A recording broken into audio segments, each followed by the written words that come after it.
Ya, kita lanjutkan dialog kita pemirsa, dan kita sudah bergabung dengan Lutfi Hakim, kuasa hukum dari Abu Bakar Ba'asyir. Selamat malam Pak Lutfi. Selamat malam, Mbak Si. Baik, Pak Lutfi, apakah Anda sebagai kuasa hukum dari Abu Bakar Ba'asyir merasa pembebasan dari Ba'asyir ini dipersulit begitu? Boleh saya flashback sedikit, Mbak? Jadi yang pertama saya ingin bicara dari aspek normatif terlebih dahulu. Secara normatif, Abu Bakar Ba'asyir ini haruslah mendapatkan pembebasan bersyarat sejak tanggal 23 Desember 2018 kemarin. Kalau tidak dapat pembebasan bersyarat, maka beliau haruslah bebas pada bulan Februari tahun 2022 yang akan datang gitu ya. Tapi beliau ini kan dapat remisi berkali-kali, sehingga harusnya bebas bersyarat tanggal 23 kemarin. Yang kedua, di dalam pembebasan bersyarat itu kan ada aturannya. Aturan itu diatur dalam peraturan pemerintah sejak tahun 1999, ya, kemudian dirubah tahun 2006, kemudian dirubah lagi tahun 2012, ya, dengan PP 99 tahun 2012. Di dalam PP itu jelas sekali ada aturan tentang persyaratan yang sifatnya administratif, termasuk haruslah ada pertimbangan dari Dirjen Lapas, harus ada rekomendasi wajib, bahkan ditulis di situ ya, dalam pasal 34A dan 43A gitu ya. Wajib ada rekomendasi dari Polri, wajib ada rekomendasi dari Jaksa Agung, dan ditetapkan oleh Menteri Hukum dan HAM. Yang ketiga, entah bagaimana ceritanya, tahu-tahu Presiden Jokowi bicara tentang pembebasan ini tanpa lewat prosedur-prosedur yang tadi saya sampaikan dengan alasan kemanusiaan. Kemudian tampillah seorang Profesor Yusril untuk menjadi mediator atas apa yang dikehendaki oleh Pak Jokowi. Ya, terkaget-kagetlah kemudian anak buahnya atas hal ini. Yang kelima, yang keempat atau kelima nih tadi, katakanlah yang kelima gitu ya. Kita sendiri sudah lama tuh nggak minta-minta lagi. Kenapa? Karena memang dari sejak awal kita sudah sampaikan bahwa beliau sudah uzur, sudah sepuh, dan minta dipindahkan LP-nya itu di Solo. Baik, saya akan minta tanggapannya dari Pak Ifdal. Pak Ifdal, benarkah memang ini awalnya mulanya dari Presiden Jokowi inisiatif untuk membebaskan Abu Bakar Ba'asyir? Enggak, itu kan dimulai dari Pak Yusril ya,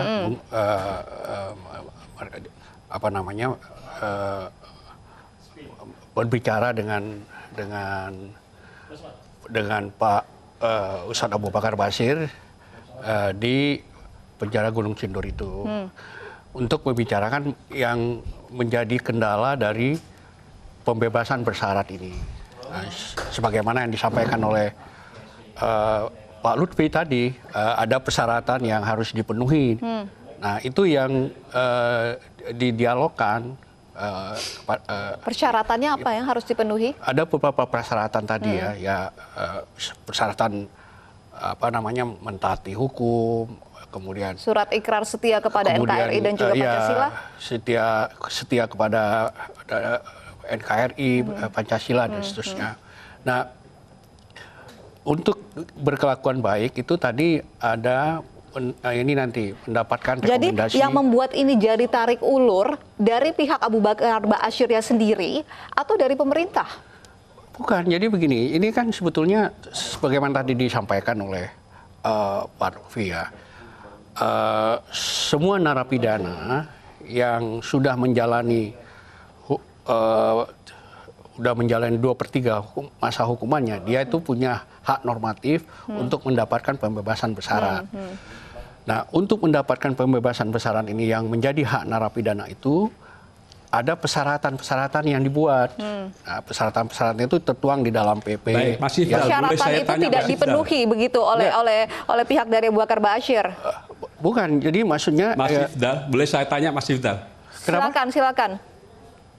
Boleh saya tanya? Mas Ifdal, saya mau nanya. Persyaratan yang tadi sudah saya jelaskan, ketika Pak Yusril bertemu dengan Pak Jokowi, kan disampaikan bukan bahwa ada persyaratan begini, kemudian keluarlah statement, ya sudahlah dimudahkan saja persyaratannya karena beliau itu sudah sepuh dan beliau itu ulama. Ada pembicaraan seperti itu kan? Tidak ada. Jadi yang didiskusikan itu adalah Pak Yusril. Jadi siapa yang bohong kalau begitu? Kalau itu tidak ada. Bukan soal bohong, ini begini ya. Jadi kan Pak Yusril menyampaikan beberapa Tentulah alternatif. kita bertanya lantas siapa yang berbohong, Mas Ifdal? Bukan kan tuh. apa? Itu Bukan semua orang sudah dengar. Ada bukan seperti itu. Enggak, Anda kan juga tidak langsung ya. Anda juga tidak langsung mendengarkan pembicaraan antara Pak Yusril dan Pak Jokowi. Jadi jangan menyimpulkan Karena begitu. itulah saya tanyakan pada Anda karena saya tidak kenal langsung. Nah, begitu saya menjawab, Anda langsung memotong berbohong. Jadi Anda juga tidak mendengarkan orang. Maksud saya dengarkan dulu keterangan dari saya, baru Saya Anda dengarkan memotong Anda, kan begitu. Anda menjawab. Enggak begini loh kan. Bahwasanya. Ini tidak memotong. saya sedang menjawab. Oke, Anda lanjutkan deh sekarang. Saya Lanjutkan. sedang menjawab pertanyaan Anda langsung seakan-akan Anda sendiri udah sendiri mendengarkan gitu loh. Seakan-akan yakin dengan informasi Anda sendiri. Silakan, Silakan, lanjutkan. Pak Nggak Ifdal. usah emosi, saya cuma ingin tahu aja lebih lanjut. Ya, jadi menurut saya begini, kita juga sama-sama tidak mendengarkan secara langsung gimana? ya kan. Kita kan mendengarkan informasi juga kan. Selain Anda saya nggak mendapat langsung informasi juga. dari dalam juga. Nah, karena itu kan beberapa usulan yang disampaikan Pak Yusril kepada Pak Jokowi. Salah satunya yang ditawarkan adalah bagaimana merubah PP tadi dikembalikan kepada PP yang tidak mensyaratkan persyaratan yang ada di dalam PP 99 2016 2012 itu. Ada nggak? Nah, Ada nggak itu kan PP yang tidak karena mensyaratkan? terakhir dari informasi yang terakhirnya karena ada hal prinsip yang tidak bisa karena itulah kemarin Presiden menyatakan dengan tegas dia tidak bisa melabrak undang-undang, itu saja. Jadi udah dari Saya jelaskan sekarang tentang persyaratan itu boleh Mas Ifdal? Boleh? Silakan Pak Lutfi. Baik. Jadi begini Mas Ifdal, yang namanya Ustadz Abu Bakar Ba'asyir itu sejak dari kasus yang kedua, kan ini ada 3 kasus nih. Kasus pertama bom Bali, beliau bebas. Kasus kedua tentang bom Australia di kedubes Australia Kuningan, beliau bebas. Tetapi sejak yang kasus kedua, beliau sudah tidak bersedia tanda tangan apapun juga. Baik itu berita acara penangkapan, berita acara penahanan, perpanjangan penahanan, dan seterusnya. Kenapa Pak Dan saya Lutfi? menjadi saksi langsung pada waktu beliau menolak itu. Beliau tidak bersedia tanda tangan apapun karena beliau merasa kasusnya itu kasus yang dikreasi gitu ya, kasus fabricated, kasus yang dibuat, dan kenyataan beliau bebas. Sekarang untuk 2 kasus yang berat beliau bebas, untuk 1 kasus yang sangat aneh, sangat ajaib, yaitu kasus latihan militer di Aceh yang hanya melibatkan berapa butir orang itu, beliau kemudian tiba-tiba menjadi kena dan kenanya 15 tahun. Beliau merasa lebih didolimi lagi dan beliau tidak mau tanda tangan apapun untuk itu. Dengan demikian, yang harus saya jelaskan kepada Mas Ifdal, ketidakbersediaan beliau tanda tangan itu bukan karena substansi, tapi masalah eksistensi, Mas. Apapun isinya di situ. Jadi jangan kemudian beliau diragukan NKRI-nya, diragukan Pancasilanya. Beliau belum baca kok, belum pernah disodori bahkan apa yang harus ditandatangani gitu loh. Ini mesti Pak Jokowi juga tahu. Anda kan orang dekatnya Pak Jokowi, tolong sampaikan itu supaya jangan kemudian seolah-olah kita tidak mundur lagi ke belakang. Kita kan ini kan kasusnya sudah diputuskan. Dan bahkan kan Anda sebagai kuasa hukum kan juga sudah melakukan PK juga terhadap putusan yang terakhir ini loh Mas. Bukan yang 2 di belakang itu, tapi yang terkait dengan pelatihan teroris di Aceh itu. Kan sudah diajukan PK juga dan Mahkamah Agung tetap dengan putusan pada kasasinya. Artinya bukan mundur ya yang saya artinya ciptakan, Mas. kita tidak bisa mundur lagi. Mengapa tidak tanda tangan itu loh? Enggak, Anda mengambil contoh ke sini. Itu kan proses hukum yang Anda persoalkan. Tadi kan Anda menyebutkan tentang tidak bersedia tanda tangan. Ya. Yang isinya antara lain ada tentang NKRI, Pancasila. Ya. Saya ingin katakan bukan karena substansinya Mas Ifdal, tetapi karena eksistensinya beliau tidak bersedia apapun tanda tangan. Kalau memang pemerintah mau memberi pembebasan bersyarat, beri saja, gitu loh. Tidak usah pakai syarat begitu maksudnya. Nggak ada apa-apa, kita nggak pernah ngomong apa-apa. Ya. Iya, pembebasan bersyarat mau ditiadakan syarat-syarat yang tadi saya sampaikan. Ya. Itu yang terjadi, kemudian dibatalkan. Ketiadaan syarat tadi itu dibatalkan. Jadi mereka sendiri yang menjanjikan, mereka sendiri yang membatalkan. Pak Lutfi, saya ingin menanyakan informasi yang Anda dapat begitu antara komunikasi antara Abu Bakar Ba'asyir dan juga Yusril. Yusril mengatakan dimudahkan saja, itu maksudnya tidak usah ada syarat begitu? Persis. Jadi pembebasan bersyarat dengan beberapa syarat-syarat tadi itu sudah dimudahkan saja. Tidak usah pakai itu, sudah bebas saja. Tetapi Pak Abu Bakar Ba'asyir ini kan, beliau ini orangnya ini kan sangat sangat warok gitu ya. Kalau saya mungkin sudah sorak-sorak bergembira gitu ya, dapat iming-iming seperti itu, beliau tidak. Beliau baik, saya akan menyiapkan diri dahulu barang 2 sampai 3 hari untuk menyiapkan barang-barang. Ya, itu kan masih dalam percakapan. Jadi jangan disebut sebagai sebuah janji ya, karena itu kan masih Pak Yusril itu masih berbicara, berdialog. Percakapan apa lagi yang disebutkan Mas Ifdal? Percakapan yang Pak Ba'asyir dan dengan kuasa hukum itu kan gitu ya, Anda masih katakan itu satu hanya percakapan. Gitu. Jadi jangan dianggap itu sebuah janji yang sedang diberikan. Karena Pak Yusril juga harus akan menyampaikan itu kepada Pak Presiden, dan Pak Presiden juga harus menyampaikan itu kepada rapat kabinetnya. Jadi sesuatu sedang berjalan proses dialog. Jangan dikasih konklusi, karena konklusinya kan belum. Ini kan proses. Nah, ketika berproses ini kemudian banyak sekali intervensi, mengambil kesimpulan-kesimpulan terhadap satu yang sedang berjalan ini. Itu artinya tanda tangan surat ikrar setia kepada NKRI dan juga Pancasila sebagai harus persyaratan yang mutlak begitu? Itu kan persyaratan yang sudah ada di dalam PP ya. Itu sifatnya mutlak. Walaupun itu adalah aturan administratif, tapi itu salah satu syarat yang dipersyaratkan. Nah, apalagi syarat itu yang bersifat fundamen, menyangkut ideologi negara ini gitu. Nah, karena itu menurut saya sebetulnya kan ini sedang dalam proses percakapan yang kemudian seakan-akan percakapan itu udah konklusif sehingga seakan-akan sudah akan dibebaskan. Padahal ini kan masih dalam suatu dialog antara Pak Yusril dengan keluarganya, dengan penasihat hukumnya, yang nanti akan disampaikan kepada Presiden. Presiden juga merespon kalau misalnya itu ada alasan kemanusiaan. Dan sudah berapa kali sebetulnya Pak Presiden memberikan inilah bantuan, dalam arti misalnya pada saat Pak Ustadz sakit itu diberi kemudahan untuk mendapatkan perawatan di. Tim kuasa hukum dari Abu Bakar Ba'asyir mengatakan bahwa kalau memang alasannya adalah kemanusiaan, lalu kenapa harus pakai syarat? Loh, bukan begini. Itu kan alasan kemanusiaan, itu kan alasan yang objektifnya, ya kan? Tapi ada alasan yang sifatnya itu adalah alasan normatifnya, yang ini tidak bisa yang tidak bisa dibenturkan begitu, karena ada syarat yang juga menjadi tanggung jawab kepala negara untuk mematuhi hukum yang berlaku. Baik, silakan Pak Lutfi ditanggapi, ini harus begitu untuk dilakukan peraturan pemerintah nomor 99 tahun 2012, salah satunya adalah ditandatangani surat ikrar. Itu semua, Mbak, ya. Ya, kita tahu semua itu, dan sejak dari awal kita sudah sampaikan. Dari sejak dahulu, saya bukan flashback ya, dari sejak perkara kedua dahulu, beliau itu tidak bersedia tanda tangan apapun karena merasa didolimi atas perkara ini. Sampai kemudian urusan pembebasan bersyarat ini juga demikian. Lantas kemudian sampailah kepada kami via Pak Yusril, Bapak Jokowi memudahkan sudah tanpa pakai bebas bersyarat dengan persyaratan seperti tadi itu.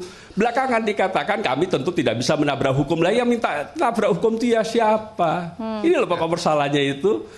Come on gitu loh Mas Ifdal, jangan nutup mata dari hal itu gitu. Enggak, itu kan baru ini percakapan. Orang dengar semua.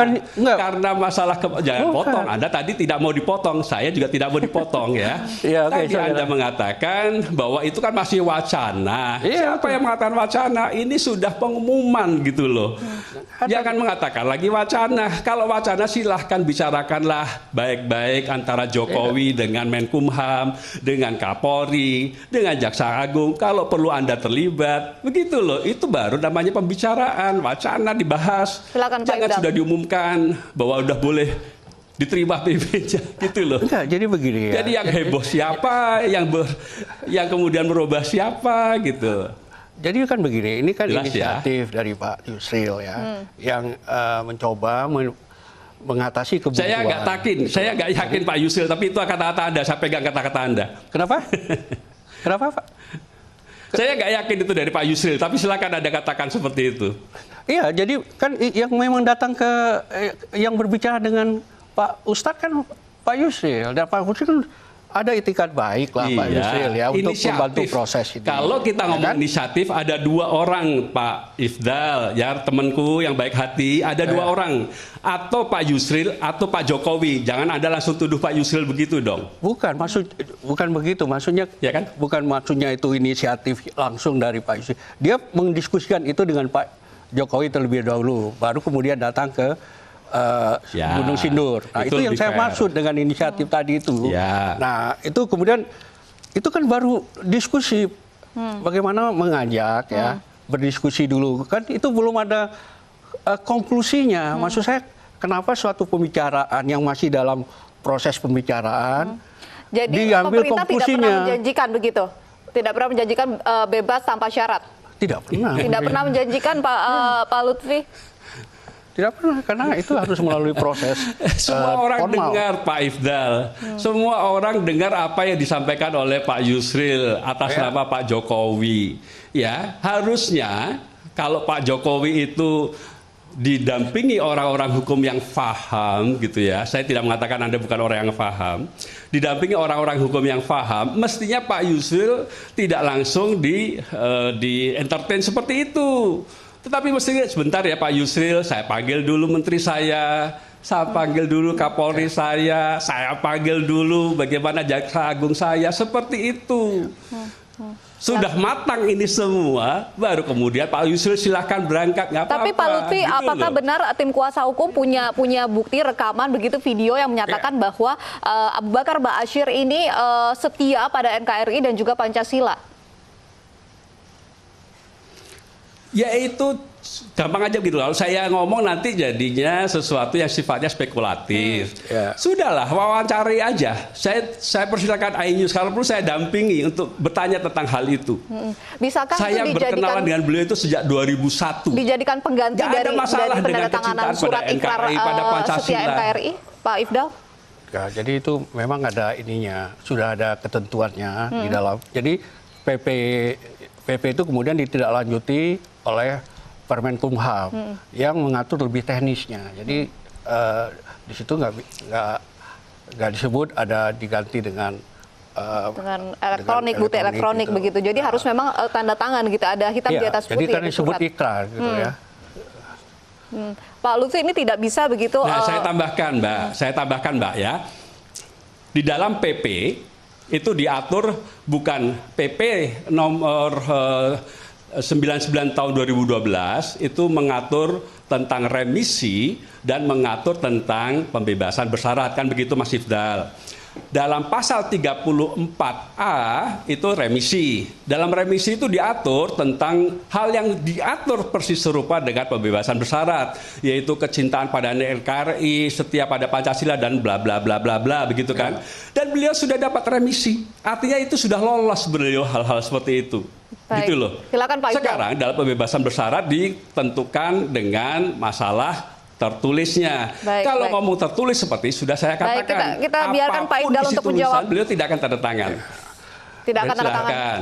Jadi ini kan kita bicara mengenai pembebasan bersyarat, bukan remisi. Nah, remisi kan itu diperoleh oleh setiap terpidana setiap tahun akan mendapat pada saat hari besar, hari raya dan seterusnya. Itu nah, dan dihitung nanti mundur pada saat dia sudah mendapatkan. Jadi ini tidak ada hubungannya begitu dengan surat ikrar itu. Enggak, maksudnya begini, nanti seluruh dari remisi yang dia peroleh itu bisa mengurangi masa tahanannya itu, sehingga dari remisi itu maka akan didapat 2/3-nya. Baik. Gitu. Jadi intinya tetap harus menuruti peraturan pemerintah nomor 99 tahun 2012 begitu ya. Posisi yang posisi Saya sekarang koreksi, itu adalah boleh nggak saya koreksi? Baik, Pak baik kita Ifdal? waktu kita sudah habis. Maaf, terima kasih Pak Lutfi dan juga Pak Ifdal sudah bergabung bersama kami di Special Report. Nanti kita lihat lagi ke depannya apakah tarik ulur dari pembebasan Ba'asyir ini masih akan terus berlanjut atau tidak. Dan pemirsa tetaplah bersama iNews dan saksikan pertandingan Piala Indonesia antara kesebelasan Blitar melawan Bali United sesaat lagi. Saya Kutsya Firdausi mewakili seluruh kerabat kerja yang bertugas selamat undur diri. Terima kasih atas kebersamaan Anda dan sampai jumpa.